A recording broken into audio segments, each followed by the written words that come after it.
मुसलमानों के लिए, माइनॉरिटीज के लिए, पिछड़ों के लिए कोई अच्छा काम हो।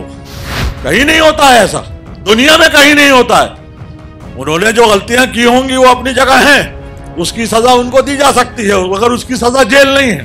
कोई मुसलमानों के हालात यूपी, बिहार, बंगाल, दिल्ली, महाराष्ट्र, राजस्थान, आप नजर उठा के देखिए पूरे हिंदुस्तान में कि उनके हालात सबसे बुरी है। जो फैसले पॉलिटिकल पार्टीज करती हैं, जो फैसले होते हैं, जो पार्टीज पावर में होती हैं, अगर वो फैसले गलत हों, अगर उन फैसलों में कमियां हों तो एक हिस्ट्री बन जाती है। डिसीजंस गलत हैं तो आने वाले 200 साल तक लोग उसके लिए परेशान होते हैं और उससे वो उनको सही जिंदगी, सही मौका नहीं देती अपने मुल्क को, और मुल्कों की तारीख खराब हो जाती है। बिहार, बंगाल, यूपी, आसाम, कंपैरिजन कर लीजिए कि कितने ऐसे इंस्टीट्यूट्स हैं जो मुस्लिम मैनेज्ड पॉलिटिकल एजुकेशनल इंस्टीट्यूट्स हों। ऐसा लगता है कि सब लोग रजिस्ट्रेशन प्रोसेस कुछ टीडियस था, थक गए, जोश की कमी है। तो एक बार जोर से एक नारा हो जाए, नारा तकबीर, और जोर से थोड़ा सा, नारा तकबीर। हम यहाँ इतना बड़ा फंक्शन कर रहे हैं चेन्नई में, तो हम कम से कम थोड़ा सा चेन्नई को हिला तो दें एक बार, आखिरी बार, नारा तकबीर, माशाअल्लाह माशाअल्लाह। अब बात करें आज के इस first topic, second session, delegate session की, तो रोल ऑफ पॉलिटिकल पार्टीज की बात है इस वक्त, क्या होना चाहिए। ऑफ कोर्स हमारे लीडर मरहूम कायदे मिल्लत ने हमें समझा दिया है और बहुत वाज़ेह तौर पर समझाया है कि इंडियन यूनियन मुस्लिम लीग जो एक पॉलिटिकल पार्टी है वो कैसी होनी चाहिए। और अल्लाह का शुक्र है, जैसा हमारे नेशनल जनरल सेक्रेटरी साहब ने फरमाया अपनी तकरीर में कि कायदे मिल्लत से लेकर आज तक हमारे मोहतरम प्रोफेसर कादर मोइनुद्दीन साहब यहाँ बैठे हैं, उन्होंने कभी भी जो कायदे मिल्लत ने समझाया, सारे प्रेसिडेंट्स ने, सारे लीडर्स ने, जनरल सेक्रेटरीज ने कभी भी उस जो राह दिखाई थी, जो मशाल जलाई थी, उस मशाल को उसी तरह रख पकड़े हैं, उस राह पर उसी तरह चल रहे हैं आज तक, अल्हम्दुलिल्लाह। ये हमारे लिए बड़े फख्र की बात है। और इसीलिए शायद हम यहाँ आज 75 साल के बाद फिर खड़े हैं। और ऐसा बहुत सारी सियासी जमातें हैं, मगर सबको ये प्रिविलेज हासिल नहीं होता। कुछ चंद एक ही हैं जो इतने सालों जिंदा रहती हैं। कुछ बात है कि हम में कि हस्ती मिटती नहीं हमारी, ये बात हमारे ऊपर बिल्कुल वाज़ेह है, बिल्कुल सही तौर पर कही जा सकती है। बहरहाल सियासी जमातों का रोल क्या होना चाहिए हमारे मुल्क की सेक्युलर सिस्टम को बरकरार रखने के लिए, इस पर आज का सेशन है। तो इससे पहले कि मैं अपनी बात शुरू करूं और आपको इंट्रोड्यूस कराऊं हमारे जो अगले लीडर हैं इस सेशन के चेयरमैन जनाब ईटी मोहम्मद बशीर साहब, वो बहुत ही एप्ट हैं इस पर बात करने के लिए। मुझे तो सिर्फ इंट्रोडक्शन देना है और वक्त चूँकि ऑलरेडी हम लेट हैं अपने प्रोग्राम्स में, वक्त कम है, तो इसलिए ज़्यादा बात नहीं होगी। मगर और हम सब लोग इंशाअल्लाह सुनेंगे बशीर साहब को और दूसरे लीडर को। बासित साहब भी यहाँ मौजूद हैं, माशाअल्लाह बहुत अच्छी तकरीर करते हैं। और सबसे बड़ी बात यह है कि ये तकरीर इनकी उर्दू ज़बान में भी होती है, तमिल में भी होती है।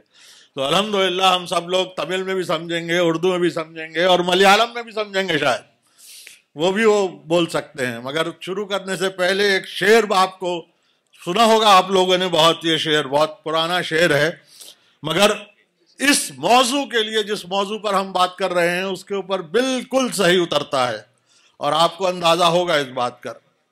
ये जब्र भी देखा है तारीख की नजरों ने, the history has seen in its eyes that लम्हों ने खता की थी, सदियों ने सजा पाई।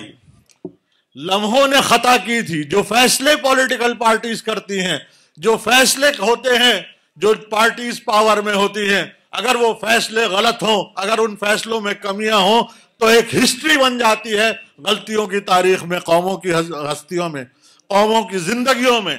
हम यहाँ पर आज की बात नहीं करेंगे। पॉलिटिकल पार्टीज या इलेक्शन या डिसीजंस जो खास तौर से पावर में होती हैं, उनके डिसीजंस अगर सही हैं तो आने वाले 100 साल तक उसका बेनिफिट होता है। अगर उनके डिसीजंस गलत हैं तो आने वाले 200 साल तक लोग उसके लिए परेशान होते हैं, और उससे वो उनको सही जिंदगी, सही मौका नहीं देती अपने मुल्क को, और मुल्कों की तारीख खराब हो जाती है। तो ये बात खास तौर से इसलिए कि रोल पॉलिटिकल पार्टीज क्या करें, अपना क्या रखें, इस पर बहुत गौर व खौस होना चाहिए। पॉलिटिकल पार्टीज आइडियोलॉजिकल भी हो सकती हैं, पॉलिटिकल पार्टीज ऐसी भी हो सकती हैं कि जो सिर्फ इलेक्शन के टाइम पर जोश में आती हैं और किसी से भी अलायंस करके पावर में आने की कोशिश करती हैं। ये हर दौर में होता है। आज की तारीख में इलेक्शन कमीशन में 2500 से ज्यादा पॉलिटिकल पार्टीज रजिस्टर हैं, बल्कि 2800 से ज्यादा, 2800, more than 2800 political parties are registered with the Election Commission of India today. और आपको एक बड़े मजे की बात बताऊं, हम क्योंकि माइनॉरिटी को रिप्रेजेंट करते हैं, ज्यादातर पिछड़ों को रिप्रेजेंट करते हैं बहैसियत इंडियन मुस्लिम लीग के, तो वी फील कि जो ये 2800 पॉलिटिकल पार्टीज जो रजिस्टर्ड हैं इलेक्शन कमीशन ऑफ इंडिया में, उसमें से ज्यादातर यही क्लेम करती हैं कि हम मुसलमानों के साथी हैं, हम मुसलमानों के हक में काम करते हैं, हम माइनॉरिटीज के हक में काम करते हैं। मगर आप अगर आज देखें तो मुसलमानों की हालत सबसे बुरी है इस मुल्क में।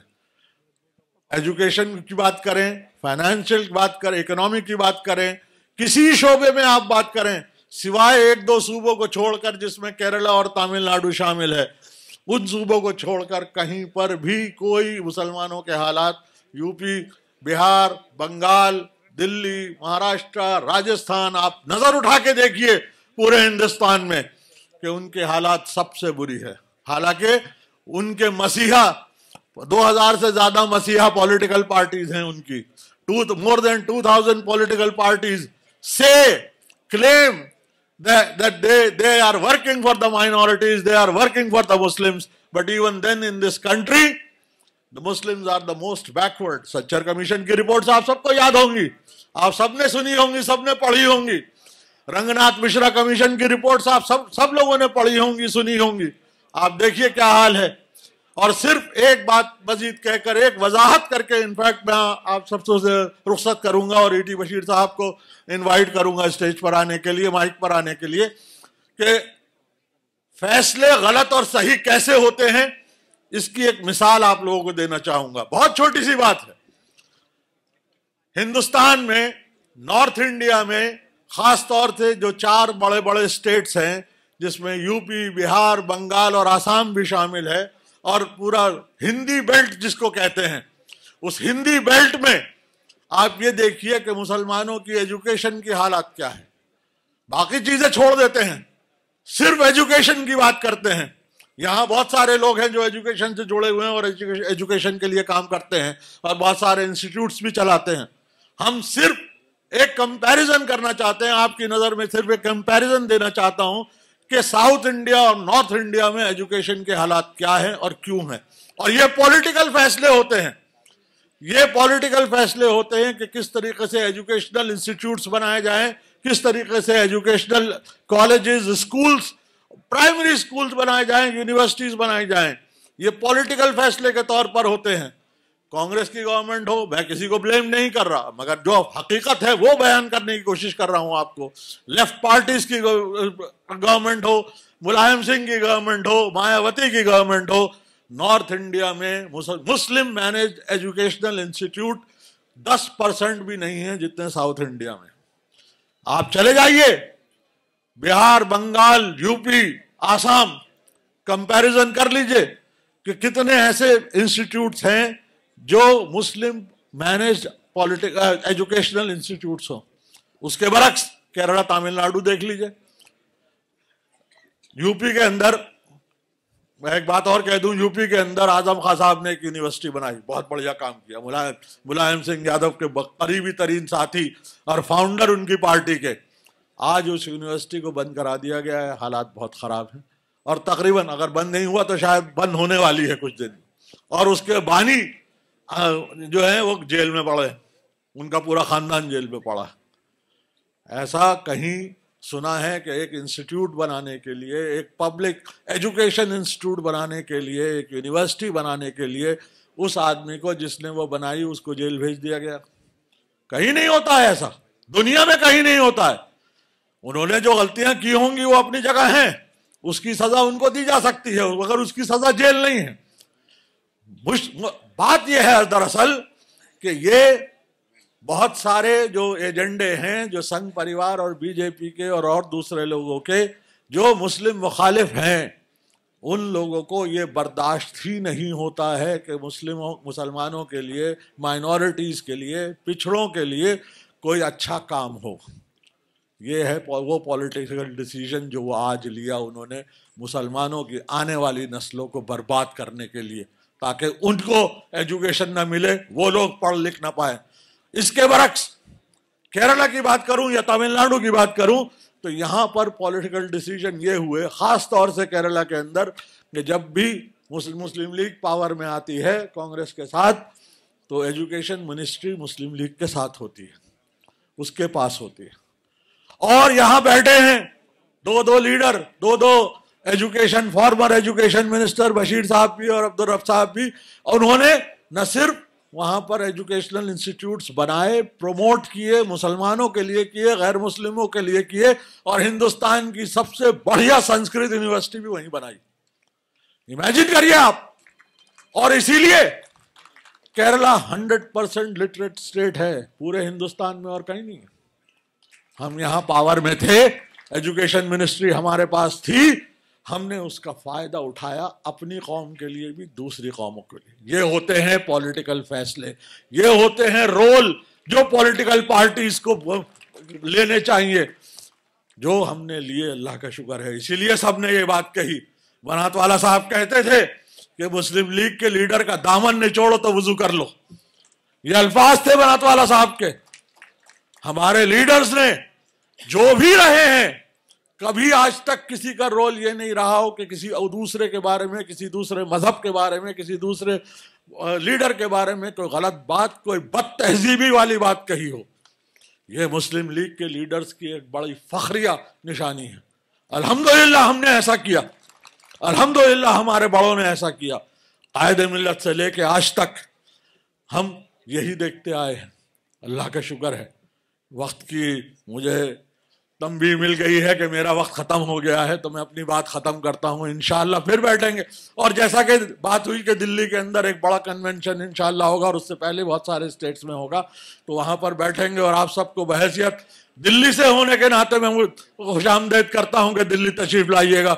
1 साल 6-8 महीने के बाद इंशाअल्लाह दिल्ली में मिलेंगे दोबारा।